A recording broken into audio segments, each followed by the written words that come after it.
Y bueno, después también está otra banda que es la que estamos viendo aquí en pantalla, llamada Los Brujos. Una banda que surgió en la localidad de Turdera. Y bueno, eran otras épocas, recordemos que no existían las redes sociales, internet tampoco, era una época en la que se tenía que volantear mucho y uno dependía además de las radios, de los medios, que es algo que yo creo que todavía se sigue dependiendo actualmente, pero en ese momento aún más, o sea, uno dependía de radios, de la prensa gráfica, de la televisión, para que el arte sea difundido. O si no, si uno tenía que hacerlo a pulmón, bueno, tenía que recorrer diferentes lugares, repartir volantes, tocar además en diferentes localidades para que a uno lo vayan conociendo, y era todo mucho más a pulmón. Además, cabe destacar que estamos en finales de los 80, Argentina que estaba atravesando la hiperinflación y una crisis también en la industria discográfica, la crisis del vinilo, se estaban produciendo pocos discos, se estaban firmando con pocas bandas e incluso artistas reconocidos como por ejemplo Fito Páez, que en ese momento ya había tocado con Charly García y ya había arrancado su carrera solista, estaba pasando un mal momento económicamente, porque bueno, en ese momento los discos representaban una fuente de ingreso importante y era algo que uno no lo podía usufructuar.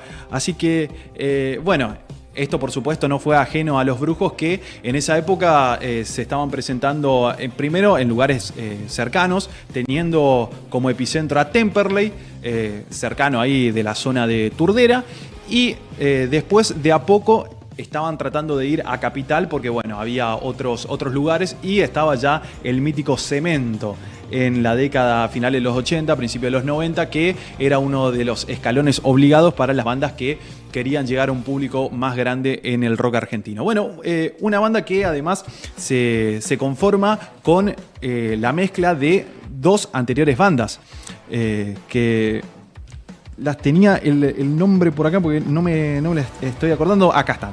Los Pastreros y Salto al Vacío. Bueno, Los Pastreros me parece un gran nombre de banda. Sí, Los Pastreros era una propuesta más divertida, más rockera, más alegre. Algo como lo que hoy sería Capanga, y Salto al Vacío un poquito más oscuro, más pesado. Entonces, los integrantes de ambas bandas, que compartían sala de ensayo, se dieron cuenta que, bueno, empezaron a mezclar músicas a par y que era compatible lo que ellos hacían y podían mezclar estos dos estilos, estas dos caras que tenían ambas bandas y volcarlos en una nueva agrupación. Sacaron su demo. En esa época, recordemos que hacer un demo casero suponía una calidad bastante inferior a lo que era lo profesional, ni a hablar a las producciones actuales. Y trataron de acaparar la atención de diferentes lugares del país, de Buenos Aires y sobre todo de Capital. Y resulta que por esos años se estaba realizando un programa conducido por Tom Lupo, un histórico locutor que en paz descanse, tanto de la radio como de la televisión del rock argentino. El programa se llamaba 2002 Neosonido y había un concurso que se realizaba en Cemento, en este histórico lugar que estábamos mencionando anteriormente, en donde el ganador de este concurso de bandas podía grabar un disco con una empresa discográfica, lo cual era un golazo, sobre todo si tenemos en cuenta que eran bandas que estaban recién formándose, recién gestándose, que no tenían mucho presupuesto. Además, una situación económica bastante complicada a nivel nacional. Como estábamos diciendo anteriormente, la banda se presenta acá, pero finalmente termina quedando eliminada en una de las primeras instancias, pero ya tuvieron la posibilidad de participar de este programa, que además era transmitido por la televisión, y de a poco se estaban empezando a hacer conocer. Además que por esos años es que abre el Paracultural, que era un lugar en San Telmo, primero abocado al teatro y después más que nada al teatro alternativo, bueno, muchos artistas con propuestas nuevas que además recién estaban arrancando. Después muchos de estos artistas empezaron a llegar a un público más grande años después y empezaron a abrir la cancha para músicos. Y la propuesta de Los Brujos era algo que iba perfecto con este lugar, porque ellos siempre se destacaron por la teatralidad, por las puestas en escena. Después, al poco tiempo, además, empiezan a usar disfraces para sus shows en vivo y con las letras, porque las letras tenía mucho de expresividad en la forma de cantar. Tenían 2 cantantes, 2 frontman, que era algo poco común, escapaba a lo clásico de lo que era. Es algo poco común. Sí, totalmente. Y bueno, y jugaban con sátiras, tenían canciones un poco más humorísticas, después hacían referencias a temas espirituales y también a temáticas como por ejemplo el oscurantismo y diferentes cosas. Bueno, una banda que empezó a formar una identidad bastante marcada y que de a poco empezó a tener notoriedad, y es por eso que nada más y nada menos que Daniel Melero, que era el músico de Los Encargados, lo escucha y bueno, los ficha para grabar su disco Fin de Semana Salvaje, el primer disco que además contiene una de las canciones muy conocidas de esta banda que se llama Kanishka. Pero, bueno, no era todo color de rosas porque esto fue una producción independiente y no contaban con la distribución de una empresa grande que los haga sonar en todos lados, así que empezaron ellos a repartir en la radio y ante todo este contexto y además por lo llamativo de esta nueva propuesta es que Kanishka terminó siendo un hitazo, un tema que habla de un emperador, de dinastías y todo eso, y bueno, un tema que cayó muy bien en el público rockero, tal es así que bueno, sacan otro disco más al poco tiempo, un disco que se llama San Cipriano, un disco que bueno, ya es un poquito más rockero, un poquito más pesado y que hacen referencia a San Cipriano, es un santo al que se lo invoca para combatir la magia negra, así que juegan un poquito con esa temática en San las Cipriano letras. para combatir la magia negra. Banco, me sirve. Sí, sí. Y además hacen una referencia a unas comunidades de Latinoamérica en su disco que tenían una práctica de achicar cabezas. Eso es lo que aparece en la portada de San Cipriano, una cabeza reducida y con ese nombre. Bueno, algo bastante llamativo. Y la popularidad empezó a crecer de esta banda, tal es así que terminan teloneando a Nirvana en la única visita que tienen en el país. Y este riff de Kanishka después se ve replicado, capaz lo tomó prestado o quizás se inspiró. Eso Kurt sí Cobain. Eso sí quería ir para un derribando mitos. Pues, Sí, totalmente, para cazadores de mitos. Para cazadores de mitos. Bueno, al año siguiente Nirvana saca el disco In Utero y tiene un riff muy parecido a Kanishka en la canción Very Ape.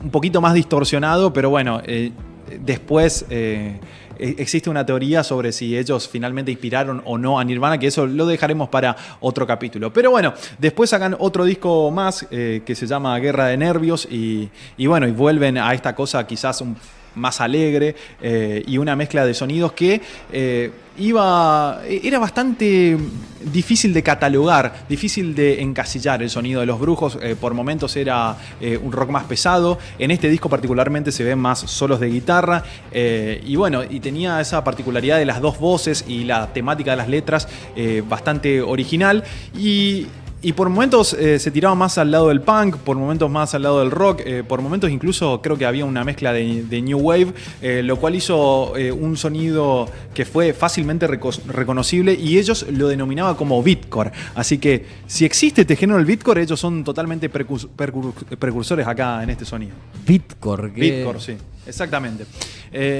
Y bueno, después de toda esta recorrida, además llegando ya a finales de los años 90, cabe destacar que hicieron su propio sitio web en el año 1998, cuando esto era algo impensado, sobre todo para Argentina. Si bien Internet ya había llegado, era algo más que nada para los medios de comunicación y para ciertas empresas. Las bandas no solían hacer eso y bueno, ellos incursionaron además en esta etapa, en esta arista que ahora es completamente normal que tengan sitios web las bandas, sobre todo. Además es algo que se vio mucho en los 2000 y donde publicaban biografía de la banda, donde además tenían un chat, se podían comunicar con los miembros de Los Brujos y también podían interactuar con diferentes fanáticos.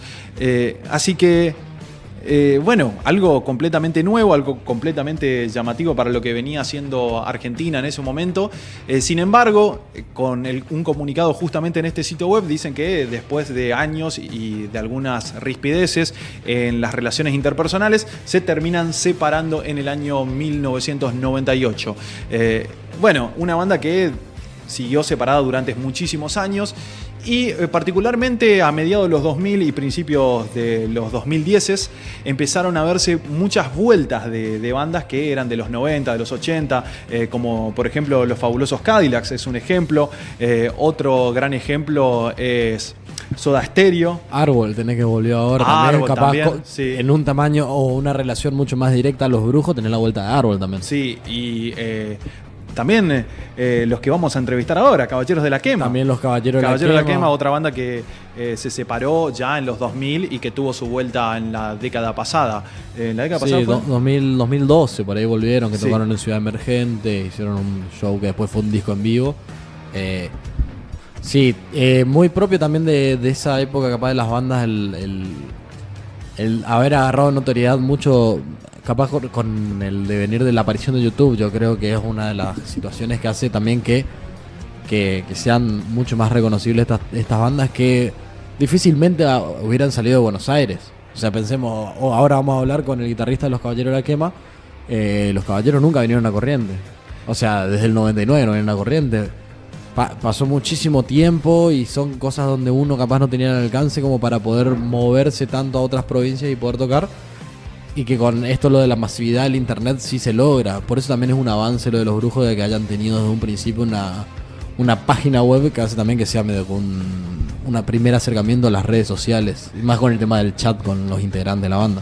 Y bueno, ya llegando al año 2014 había mucha expectativa por la vuelta de la banda. De hecho, había un blog que se llamaba Queremos que vuelvan los Brujos, en el cual fanáticos publicaban contenido, videos, contaban anécdotas sobre esos años en los que habían visto a esta agrupación que estaba en sus corazones.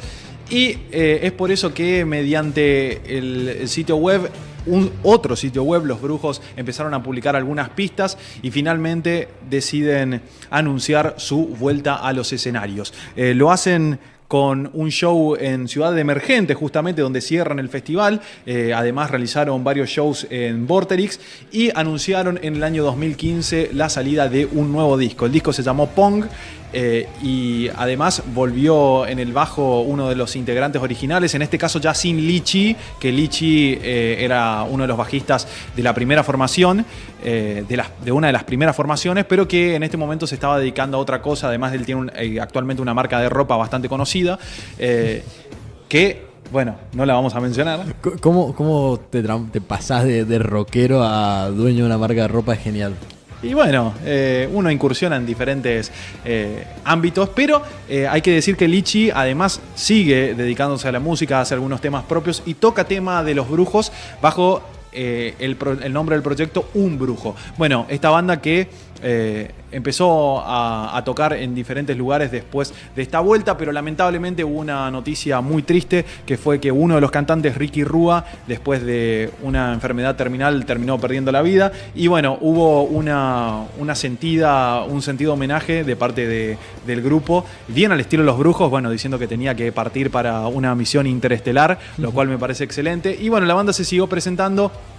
Sacaron un disco en vivo en el año 2017, Brujotecnia, y este año tocaron en el Festival Mar del Pop, tocaron 2 veces en el Festival Tocadak, en el que tocaron muchas bandas de punk, de la onda del punk, que además fueron muy bien recibidos en el complejo Art Media, y ahora están preparando su show para el Quilmes Rock, que será el año que viene. En abril. Sí, exactamente. Ahora tocando quizás con no tanta frecuencia y bueno, yo creo que quizás tiene que ver con su intención de grabar un disco como ellos habían mencionado hace unos años nada más. Recordemos que también hubo una pandemia de por medio, pero bueno, esta sección se llama Gigantes Olvidados Y lo que me pasó a mí particularmente, que por lo que yo digo que están entre comillas olvidados, es que hablé con vos, hablé con Coco y hablé con Ale, y los tres no conocían directamente a Los Brujos.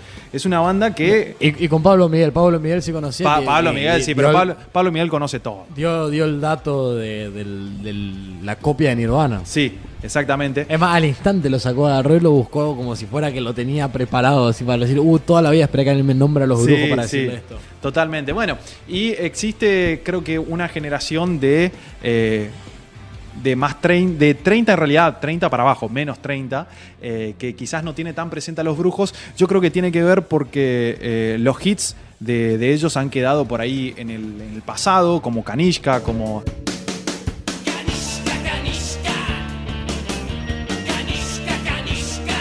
como Psicosis Total,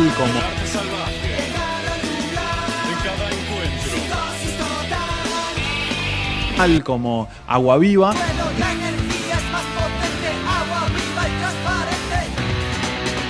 Y no tuvieron tanta rotación estos hits en las radios. Estaba hablando la otra vez con un colega y me decía, ¿te pasaban Kanishka? Si es que te pasan Kanishka.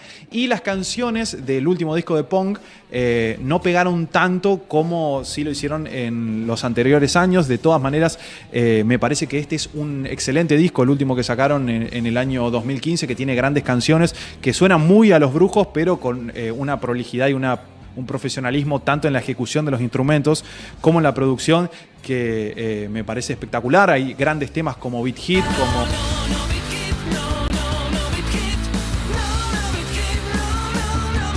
como Rolling Stone.